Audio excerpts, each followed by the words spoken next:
Agents, listen up. Your opinions on whether somebody should do a buyer consult or not have no relevancy to what the consumers want.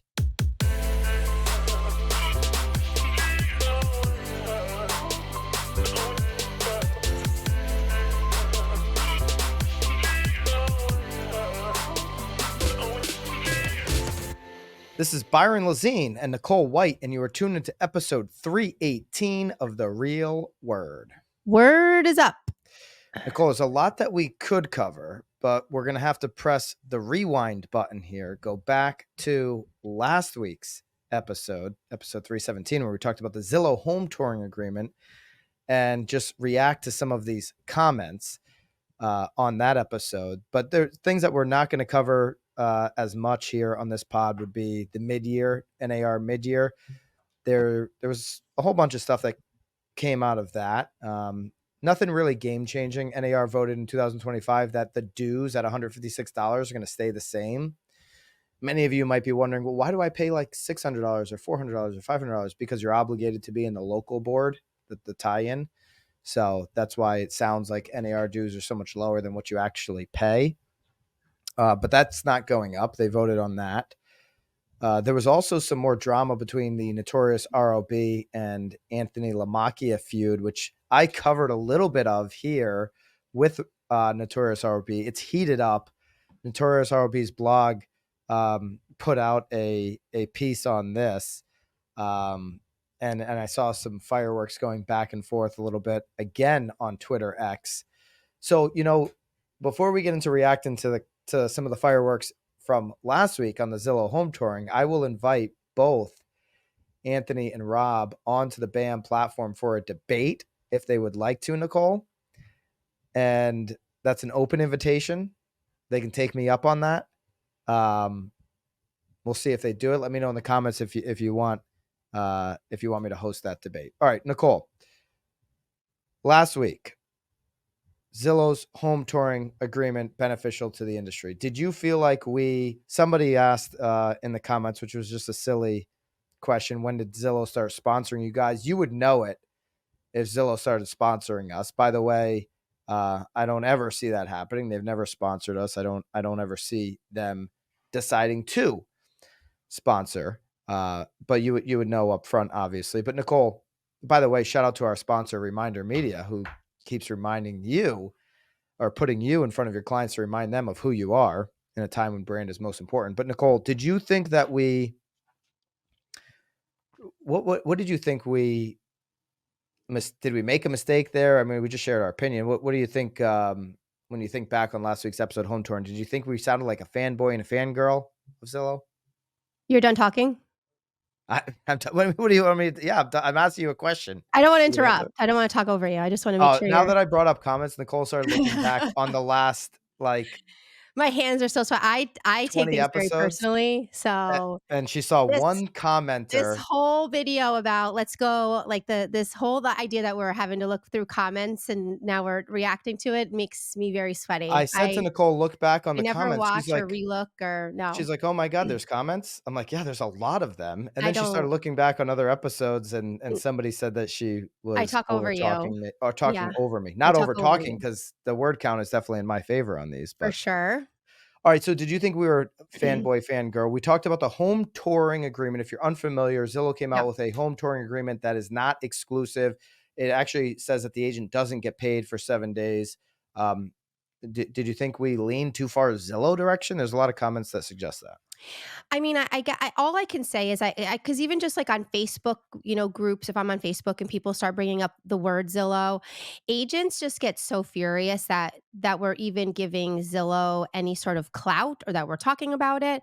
Because 9 times out of 10 agents are like, don't spend your money on them, don't give them all this, hype. So I don't think that we were. I think probably the agents that feel as though we are, sort of hyping them are the ones that are just completely against Zillow to begin with. So I imagine that, they're part of that sort of population that feels as though you shouldn't be supporting Zillow, or that they're somehow taking our business, taking our business away. That's sort of the impression that I get when I read comments that have anything sort of negative to do with Zillow, is that they're just like totally against them no matter what. Absolutely. But Yeah, the facts on the other side, and this is where I don't understand where people confuse just stating the obvious, the facts, with why are you sticking up for Zillow? The facts are Zillow has the most online traffic correct. in the US for home shoppers. Okay. I just went into SEM Rush, which is a third party site. It's one that's, by the way, there's so much controversy between what numbers to use for online traffic. Realtor.com is using one thing, Zillow's using one thing, Homes.com is using another. We had this whole conversation with Damian Eales, CEO of Realtor.com, over at Knowledge Brokers Podcast on Friday. You should go check that out if you missed it, because that's a whole nother controversy about which sites to use. But nobody is debating. They're all debating on basically who's in second, third, and fourth. Like Realtor.com, Nicole, CEO, says that Homes.com is in fourth place based off of the numbers that they look at. Homes.com is arguing that they, a CoStar owned portal, is in second place. Okay, so it's like, okay, is it Redfin? Is it Realtor.com? Is it Homes.com? None of these CEOs, none of these companies are arguing who's in first place Mhm. far and away. Right. It's Zillow. I mean, Zillow just dominates the game. It's a brand that people, oh, why don't you look it up on Zillow? Why don't you look it up on Google? It's synonymous with how buyers talk. Right. Where'd you find out about this open house? Zillow. So Right. so the home touring you know test, this is a pilot, by the way, that Zillow is doing. This test is something that might give agents an opportunity to interview for the position. Okay, so I got a lot of comments about this. Let's go through some of this. What is insane is touring a home without intent to buy and qualified to buy a home, because I said it's in this commenter, real estate of NVA is reacting to my statement of it's insane to expect that you're going to pick up a phone call from somebody, which is how you typically will get introduced to an online lead, somebody who's Mhm. thinking about buying and touring homes. It's insane to think that based off of having a phone call with that person, that they should be locked into you for a percentage, no matter what the percentage is, of the largest financial purchase possibly of their lifetime, most likely of their lifetime. I just think it's insane to think that based on a phone call, I'm going to get them to lock in long term with me on a buyer agreement. Just like it would be insane for you to think you could just take a phone call with somebody who's thinking about selling their house and send them over the paperwork and not do one, two, maybe even three listing consultations, listing appointments at the home. The same way we think about obtaining a listing is the same way this industry needs to think about working with buyers and investors on the buy side. I need to interview for the business.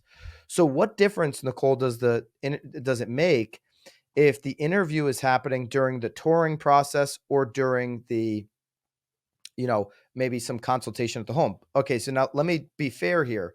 Real estate of NVA says it'd be insane to tour a home without intent to buy and qualified to buy a home. That's called an open house. Touring without true intent and qualifications is putting the cart before the house. Buyer's Yes. consult. Touring a home that is in a market that sells in less than 5 days makes no sense. Okay, well, less than 5 days is not the average days on market right now across the country. Across the country, we have well over 100,000 more homes actively on the market than we did last year. In fact, we have over 3.2 months of supply right now. So there are price points where less than 5 days, and I can imagine that in those scenarios, the sell what your here's the big takeaway, Nicole. Agents, listen up. Your opinions on whether somebody should do a buyer consult or not have no relevancy to what the consumers want. They don't care your feelings on how they should be educated. Just like when I went to, grade school and high school, I didn't care that my science teacher thought biology and chemistry was important. I was never going to use any of that crap. I couldn't tell you what a proton or a neutron or the other ion does. Still to this day, none of it is impactful in my life.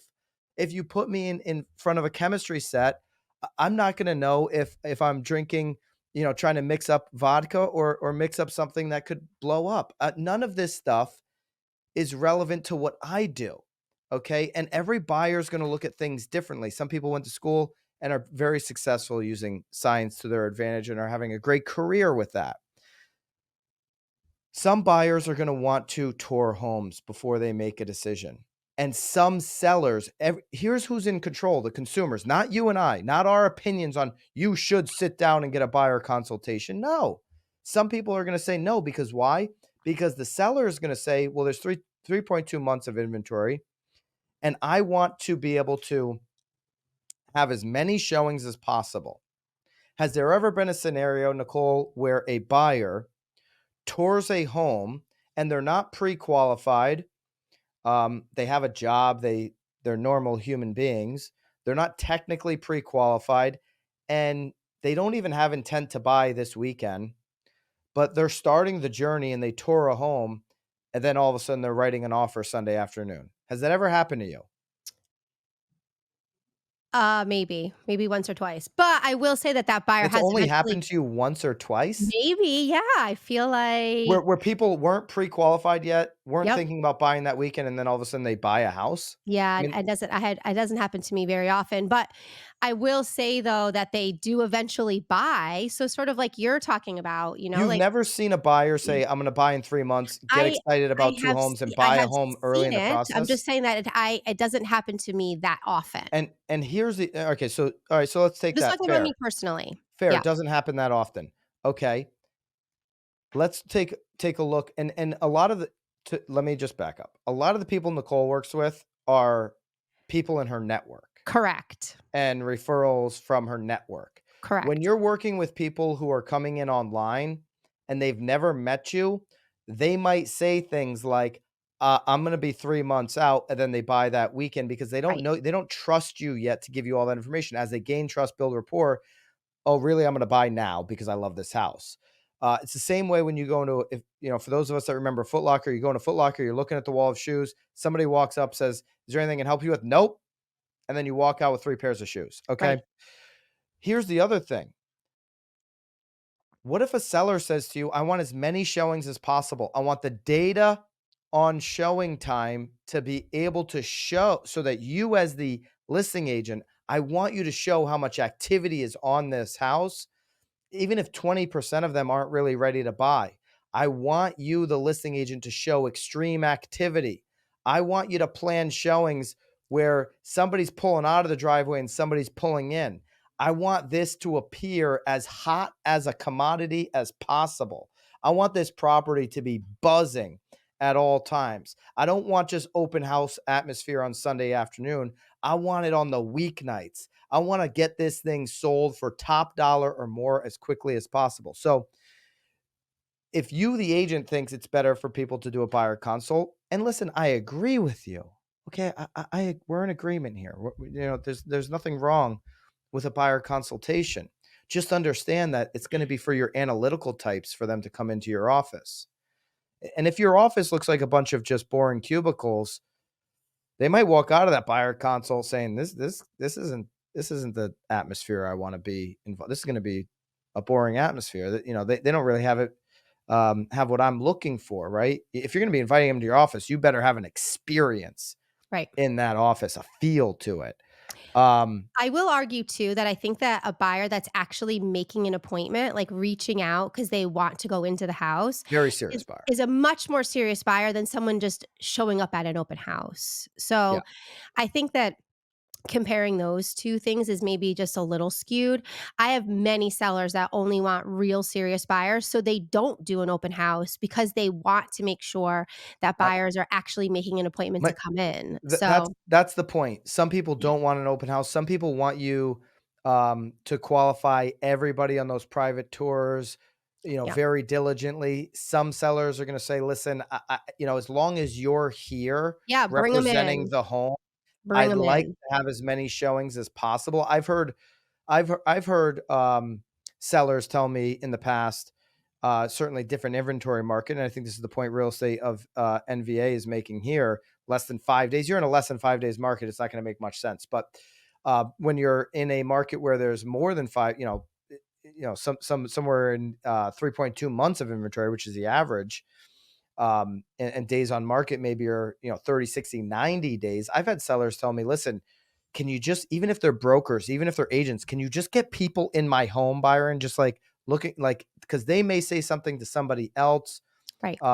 which might create a sale. The most important takeaway here is on this is we all agree buyer consultations are great. Analytical people, engineers, these types are typically 10-20% of buyers are going to prefer a buyer consultation.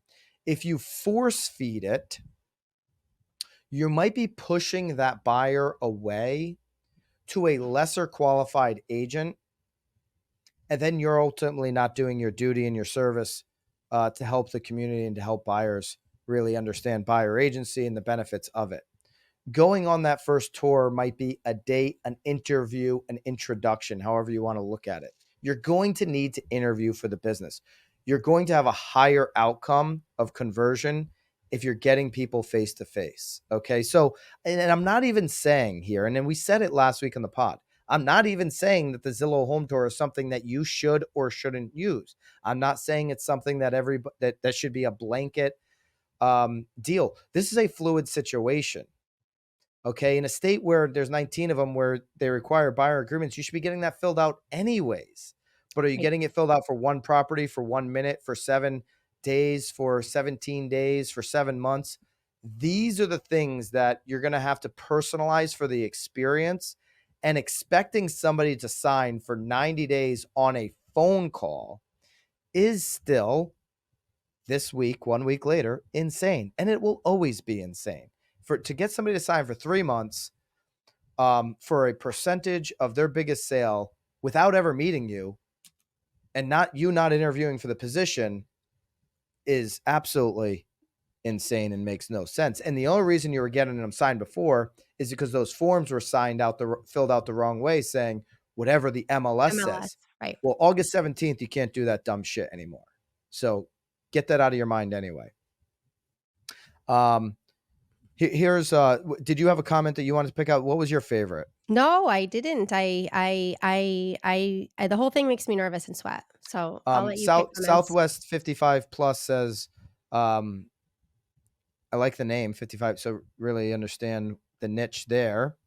Um, if every real estate company can invent their own touring agreement, then we will be in a mess. With the new rules, we haven't had the conversation about representation and compensation. What happens if a buyer sees the property with a Zillow agent A and signs a touring agreement, but then wants to actually represented by agent B, who did not show the home? Do we still have the ability to show procuring cause? Who is going to get paid if the seller isn't paying any co-op amount? The touring opened up the door for free, but if NAR member could show procuring cause and claim the right to be paid. This is all too much for buyers to decide in the moment of the doorstep. Listen, and I responded to this comment. I mean, as What? if I was agent B, I would take them through the No, house no. again. Here's the thing. If I'm the consumer, I don't give a rat's ass if you're agent A, B, what. I don't even care what your little world of procuring cause means. Agents always get wrapped up in a procuring cause. Who does the consumer want to work with? Who do they consider their agent? Not who does your board of realtors consider the first person to open the door being the agent. The board of realtors making up this rule of procuring cause has been a problem in the industry for a long time. Who does the consumer want? Okay. And so you have to make the decision. Are you willing to go on a listing appointment and not get it and spend time at the house pitching your services? Are you willing to attend a home tour with somebody where you're only protected for that one property through your buyer agreement, or you're maybe using a Zillow home tour agreement, and be willing to pitch yourself and interview for a position to be their agent? Or do you want to rely on gotcha rules that your local board created, procuring cause, all this other crap that the consumer doesn't care about? Do you want to go out there and win business, meet more consumers and help them? Or are you only, a lot of these comments start to reflect only on what about me? What about agent A, B? Right. Like, where in this is the consumer? And so I asked, I said, what's your take on consumers who want to tour a home? They simply want to see a home available on the market. And assuming the seller, like I said before, wants buyers seeing the home, what do we say to these consumers who are not ready to commit to a discussion, a consult, as we call it, around representation just yet? Are touring agreements applicable here in this case? Everything we need to do with the lens of what's best for the consumer. And Southwest55Plus, I appreciate you responding back. Years ago, when I sold in Colorado, we had an agency disclosure talking about all of the options for buyers. We have this as well in Connecticut, Nicole. It's Yep. became mandatory on April the 1st. They were supposed to sign before they toured a home. Ours isn't even a sign. You just fill it out as the agent. You send it out. It's a read-only And they form. trust that you have presented it. Well, you should be able to show documentation because you should be doing it Of through course. email, right? So I remember having it signed many times on a doorstep, and that's what we're doing with our buyer agreements, by the way. So like we're getting buyer agreements. Like let's also disclaimer here: we're not using this home touring sheet from Zillow. We're using buyer agreements for the Right. property, and so I'm not saying that everybody should use and become accustomed. I'm saying you need to personalize the experience and think about it. So they would get these things signed on the doorstep. Then after we had a chance to meet, we would present the concept of committing to a buyer broker agreement, and it worked great. The flip side, though, is that we never let a seller try us out before we list their home. They interview agents and go with their top choice. We need to get to that level with buyers, and so we're on the same page here. Of course, that destroys the entire model of no, it doesn't. This is the model of Zillow, and every agent who lives off internet leads. It's very complicated for sure. The lawsuit. No. So what you just said is the model of Zillow. That's the whole point. She says we need to get to that level with buyers where they get to interview, they get to try them out. The home touring agreement Is that that Zillow's is the interview. This is the exact model that Zillow uses. Okay, so people are just are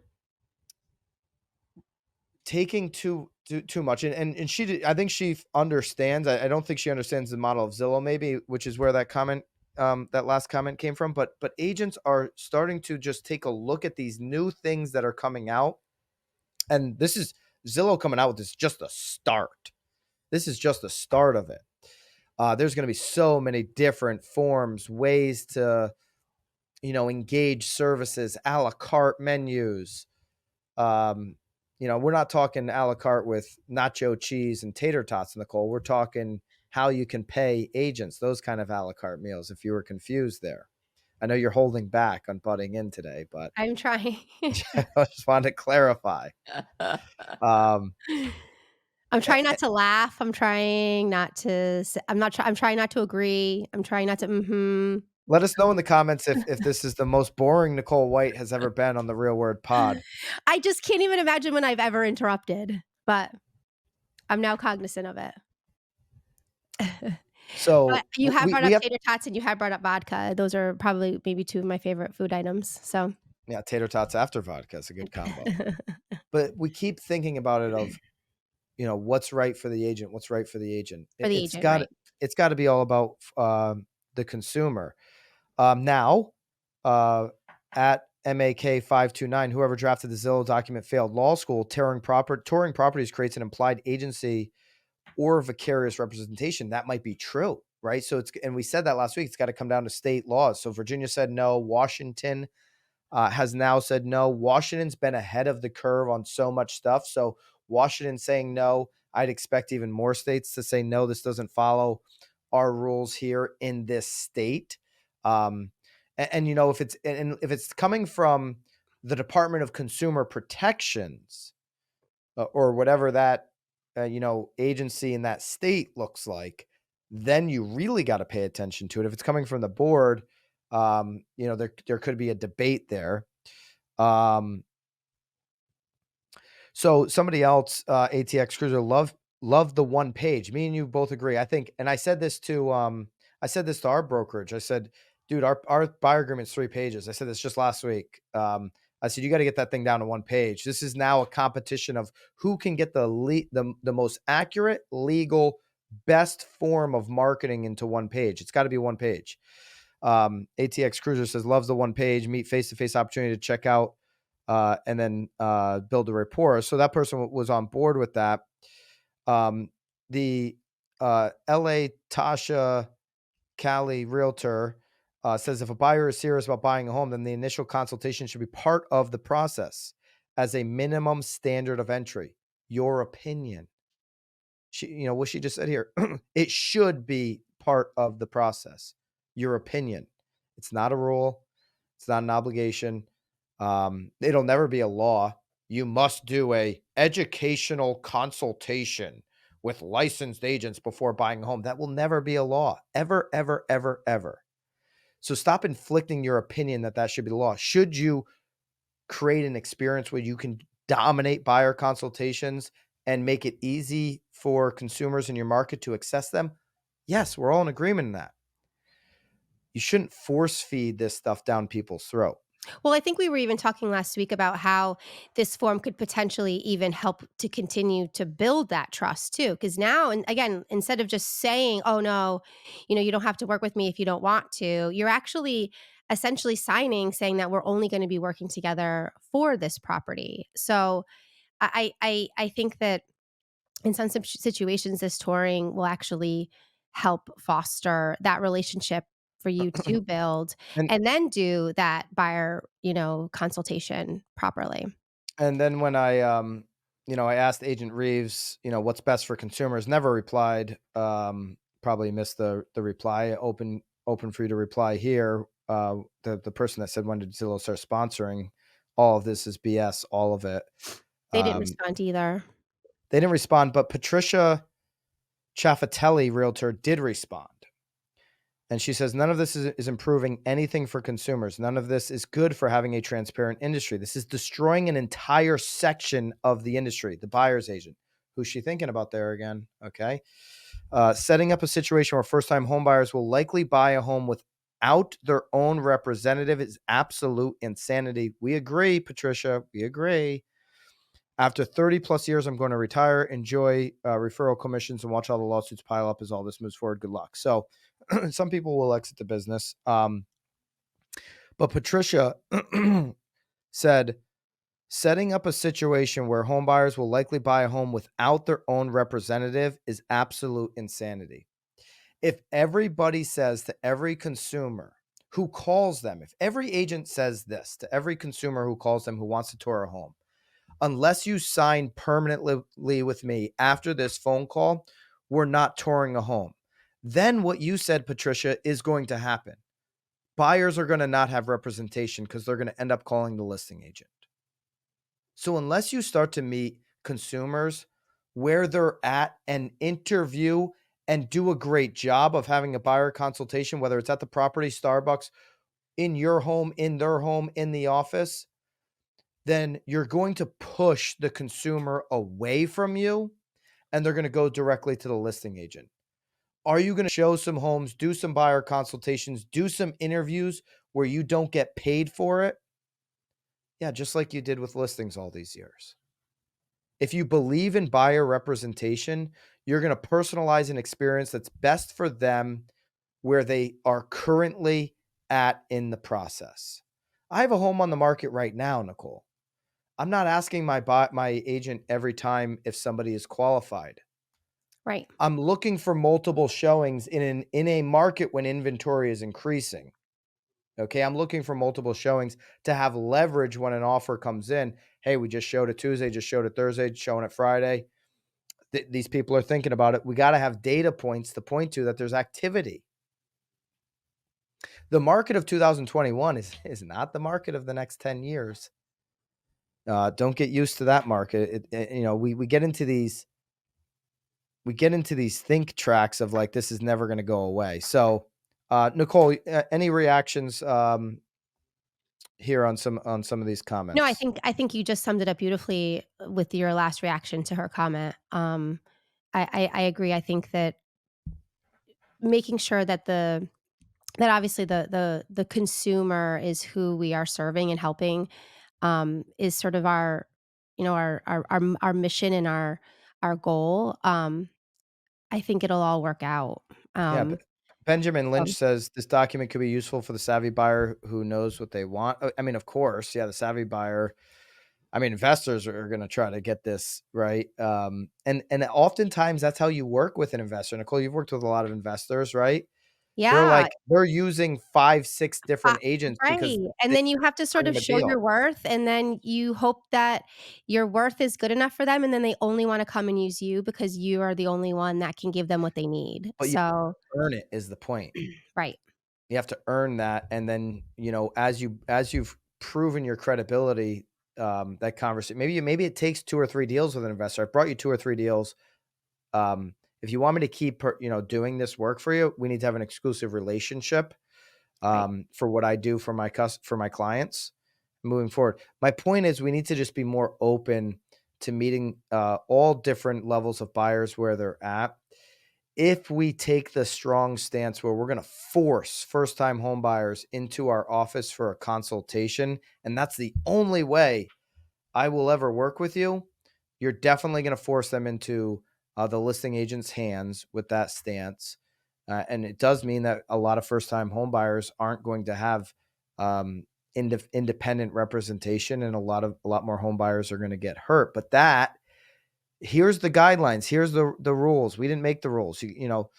Um, don't hate the player, hate the game, so to speak. But the rules are what they are. So you deciding whether you're going to help buyers or not is going to be what pushes people either into the arms, buyers into the arms of dual representation, or the steps that you take, whether you welcome them into your arms, and show them that world of what having independent representation can look like. It's really up to us. All of the bashing of this form. Listen, this opened up a great discussion. You may still hate the form, by the way, and you can let me know in hey, still hate the form.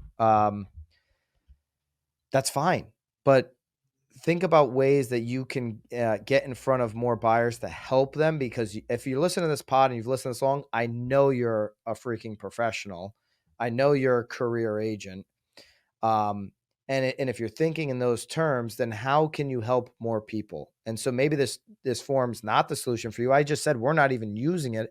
I just think it's a creative way to get more interviews for professionals, and it might have a place. Might totally might not, and your state might not even allow it. adhere to. But what can you learn from this, and maybe apply it to other forms or other ways that you're going to get in front of customers and hopefully eventually clients? That's the deal, Nicole. Love A- it. Again, we didn't cover any of this mid-year stuff. If you want to see that debate, I don't know, tag Rob Hahn and Anthony, and we could do that. Whole nother topic. Agents looking to stand out from the crowd, Reminder Media is a resource you have to check out. You get your own branded print and digital magazines, email newsletters, and social media content. Reminder Media delivers these resources to your contacts on autopilot, keeping you top of mind with your database. All you need to do is focus on your follow-up calls and watch referrals and repeat business come in. I just started using this service and I'm already seeing results from this after only a few weeks. Use the link below to try out Reminder Media. I feel like maybe you do best when it's not called a debate. Maybe it's just like a conversation, right? I clearly won the Ricky Carruth debate about free coaching or paid coaching because It what was did a Ricky, debate. because what did Ricky do 2 or 3 months later? He changed from free coaching to paid coaching. So even if you feel like I didn't win the debate on that night, Nicole, just the fact that he changed his complete model 2 or 3 months later, I won the debate. Shout out to Ricky. I love some of the content he's doing. See, we can have a debate and still Be be nice friends. to each other. We don't have to be so Absolutely. sensitive about everything. And I hope the comments that we selected, I hope that there's no sensitive feelings about us selecting them. This is an open discussion. This is healthy. This is how we grow. I don't expect everybody to like every single Real Word podcast. We're on 318 episodes here. It'd be silly for me and for Nicole to expect that you like every single episode of the Real Word, but it's hopefully opening up a discussion, getting us to think a little bit more about how we can be better agents. Absolutely. Keep it real, guys. We'll see you next week. See you guys. At BAMX, we listen to what real estate professionals want and need. That's why our platform is filled with sought-after courses, content, and tactical assets for your business. And that's why we launched BAMX in a box with templates and scripts done for you, delivered each Friday. The best part? It's not coming from panel pontificators who bought their followers and don't sell any real estate. It's coming from top agents, team leaders, and content creators in the industry. It's education that actually shows you how to do what you need in today's market. And now it includes editable templates and scripts so you can easily deliver that knowledge to your database. Every day, we continue to add more content into BAMX, into our private Facebook community, content that works, content that our members have exclusive access to daily. So do not wait any longer. Use code REALWORD and join the thousands of agents taking their business to the next level today. Code REALWORD for 10% off. I'll see you in BAMX.